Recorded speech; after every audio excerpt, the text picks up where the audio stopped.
ایک گاؤں میں ایک صاحب کی اپنی بیوی کے ساتھ کچھ انبن ہو گئی۔ ابھی جھگڑا ختم نہیں ہوا تھا کہ اسی اثنا میں ان کا مہمان آ گیا۔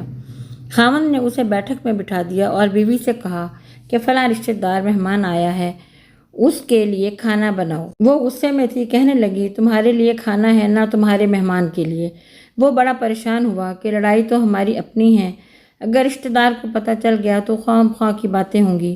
لہذا خاموشی سے آ کر مہمان کے پاس بیٹھ گیا۔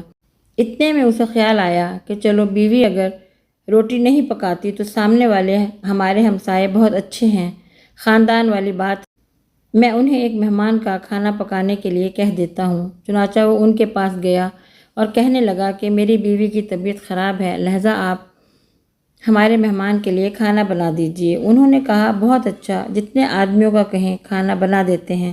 وہ مطمئن ہو کر مہمان کے پاس آ کر بیٹھ گیا کہ مہمان کو کم از کم کھانا تو مل جائے گا، جس سے عزت بھی بچ جائے گی۔ تھوڑی دیر کے بعد مہمان نے کہا ذرا ٹھنڈا پانی تو لا دیجئے۔ وہ اٹھا کہ گھڑے کا ٹھنڈا پانی لاتا ہوں۔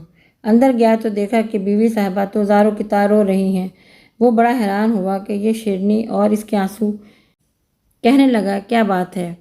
اس نے پہلے سے بھی زیادہ رونا شروع کر دیا، کہنے لگی بس مجھے معاف کر دیں۔ وہ بھی سمجھ گیا کہ کوئی خاص وجہ ہے۔ اس بیچارے نے دل میں سوچا ہوگا کہ میرے بھی بخت جاگ گئے۔ کہنے لگا بتاؤ تو صحیح کہ کیوں رو رہی ہو؟ اس نے کہا کہ پہلے آپ مجھے معاف کر دیں، پھر میں آپ کو بات بتاؤں گی۔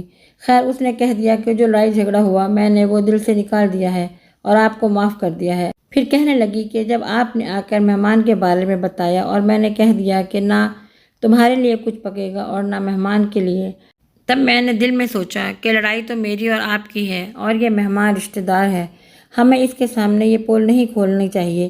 چنانچہ میں اٹھی کہ کھانا بناتی ہوں۔ جب میں باورچی خانے میں گئی تو میں نے دیکھا کہ جس بوری میں ہمارا آٹا پڑا ہوتا ہے، ایک سفید ریش آدمی اس بوری میں سے کچھ آٹا نکال رہا ہے۔ میں یہ منظر دیکھ کر سہم گئی۔ وہ مجھے کہنے لگا اے خاتون، پریشان نہ ہو، یہ تمہارے مہمان کا حصہ تھا جو تمہارے آٹے میں شامل تھا۔ اب چونکہ یہ ہمسائے کے گھر میں پکنا ہے، اس لیے وہی آٹا لینے کے لیے آیا ہوں۔ مہمان بعد میں آتا ہے، جبکہ اللہ تعالیٰ اس کا رزق پہلے بھیج دیتے ہیں۔